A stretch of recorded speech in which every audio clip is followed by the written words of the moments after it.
자, 우리 김은배 팀장님처럼 저렇게 훌륭한 경찰도 계시지만 이런 사람들도 있습니다. 자, 먼저 사건 설명부터 해보죠. 네, 경북의 한 경찰서 소속이던 경찰관이요. 이 근무 태만 또 품위 손상 이런 이유로 지난해 2월에 해임이 됐습니다. 지난 2021년 9월부터 12월 사이에 이 근무 시간 중에 내연 여성이랑 성관계를 하거나 근무지를 이탈하는 등 모두 47차례에 걸쳐서 근무를 태만히 했다. 이런 이유여서인데요.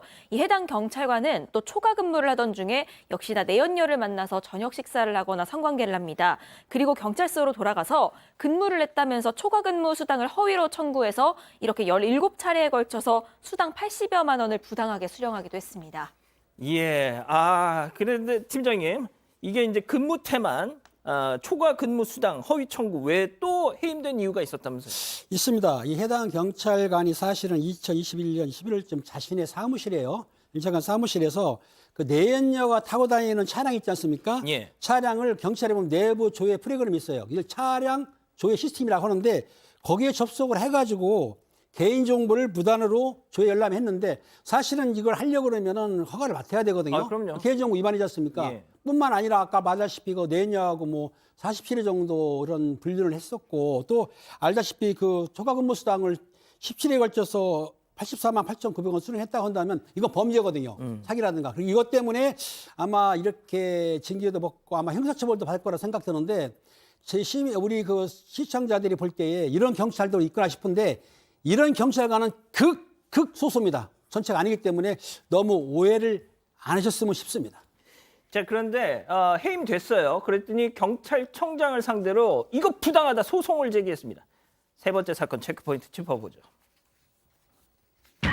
나 표창장 받은 남자 이거 왜 이래? 라고 했다는 거예요. 네, 표창을 받기는 했습니다. 4차례를 받았어요. 이제 30년 근무자이기 때문에 4차례를 받은 것이 이제 뭐 많이 받은 뭐 거겠죠. 업무는 그래도 잘 했나 봅니다. 근데 뭐 이 표창을 받았다는 거하고 이번이라고 어떻게 연결을 지으냐 나 전 이해가 안 되는데 어쨌든 나는 국무초리 표창을 한 번 받고 경찰청장 표창을 3번 받았기 때문에 면책 사유나 감경 사유가 있는데 전혀 참작되지 않았다라고 얘기를 하는 거예요. 그리고 비위의 정도나 동기에 비해서 징계 처분이 지나치게 무겁다라고 주장을 하고 있습니다. 저는 표창을 받았다고 죄 지은 걸 둘이 쌤쌤이 할 수 있는 건가? 라는 좀 질문이 들었습니다. 쌤 가능한 겁니까? 어쩝니까? 자, 좀 설명을 좀 드리면 예. 경찰 공무원 같은 경우는 징계가 여러 가지 종류가 있어요. 표창장 참 참 잘했어요. 잘했어요. 초등학생들 예. 받는 표창장 같은데 네. 저렇게 되진 않았었고요. 그렇죠. 자, 가장 높은 징계가 파면이에요.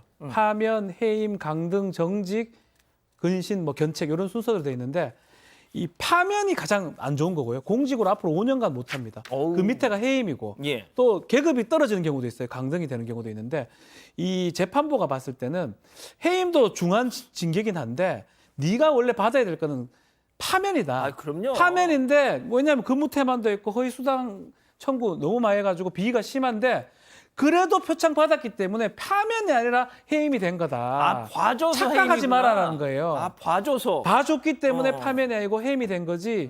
당신이 그 표창장 그거 지금 적용 안 됐다고 하는데 적용했기 때문에 그래 된 거다라고 아유. 얘기를 한 거고요. 감안해줬네, 네, 그럼. 그것이 감안됐기 때문에 결국은 이 사람의 그 징계 취소 소송은 패소 판결이 된 것입니다. 자, 아까 우리 은배 팀장님은 극소수다 했는데 다른 지역에 또 비슷한 사람이 또 있었어요. 네, 최근에 전주에서는 또 한 경찰이 강등 처분을 받고 이걸 취소해달라는 소송을 진행했다가 패소를 했습니다.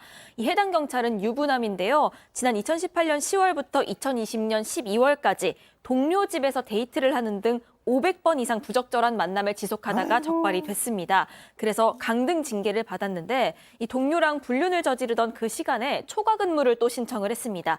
그렇게 613만 원의 수당을 부당 수령한 이런 혐의도 받았습니다. 세금이 이렇게 줄줄 새고 있습니다. 자, 그런데 이 경찰관 불륜이 아니다 이렇게 우겼다면서요. 네. 와, 진짜 이거 518회인데 이렇게 얘기해도 되는지 잘 모르겠는데 동료였다. 근데 그동안 그 동료의 그 여성의 집에서 잠을 잔 적도 있고 아침에 아침을 해준 적도 있고 약을 사다 준 적도 있고 단둘이 영화를 본 적도 있고 여행을 간 적도 있다. 그러나 이성 교제를 한 것이 아니고 그냥 동료였다라고 얘기하는데 그러기에 518회는 좀 너무 많지 않나요? 예. 아 근데 아무튼 이번 이번 사건도 패소했다잖아요. 마찬가지입니다. 여기도 표창을 받았기 때문에 나는 좀 더 감안을 해서 밑으로 해야 되는 거 아니냐라고 하는데 이 경찰이나 뭐 군인이나 공무원 같은 경우는 징계 관련 규정이 있습니다. 징계령, 징계 규정에 따르면 그 규칙상 최소 지금 강등에 해당하는 상황이 벌어진 거고 표창 전력은 이미 유리한 사정으로 참작됐기 때문에 이 원고의 청구는 기각된다. 그래서 패소 아 판결을 이건 내린 이미 겁니다. 가만히 됐군요. 가만히 된 겁니다. 아 예. 자 팀장님 뭐가 됐든 뭐 제가 말씀드렸지만 우리 팀장님 같은 정말 이 멸사봉공하시는 경찰관들이 대부분이시죠. 대부분이죠. 자 그렇죠. 그런데 이제 극히 일부 자 이런 정신 못 차리는 후배들에게 좀 따끔한 한마디만 좀 해주세요. 그렇습니다. 경찰은 사실은 법률을 준수하고 또 품위 손상이 있지 않습니까? 제가 이 말을 드립니다. 경찰 학교를 졸업할 때 폴리스 아카데미 나올 때 그 뭐라고 써 있냐면은 조국은 그들을 믿노라고 써 있거든요. 젊은 경찰관이요.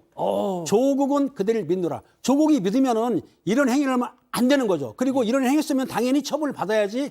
이거 소송한다는 거는 조금 잘못된 것 같기 때문에 절대로 이런 행동하는 사람이 지금 2명밖에 안 나왔지 않습니까? 예. 많지는 않아요. 그리고 앞으로 교육시킬 때는 이런 사람이 없도록 철저하게 경찰학교에서 교육을 시키리라 믿습니다. 알겠습니다. 자 세 번째 사건 이렇게 정리하고요. 가족 여러분 잊지 마시고 구독과 좋아요, 알림 설정 여기. 여기.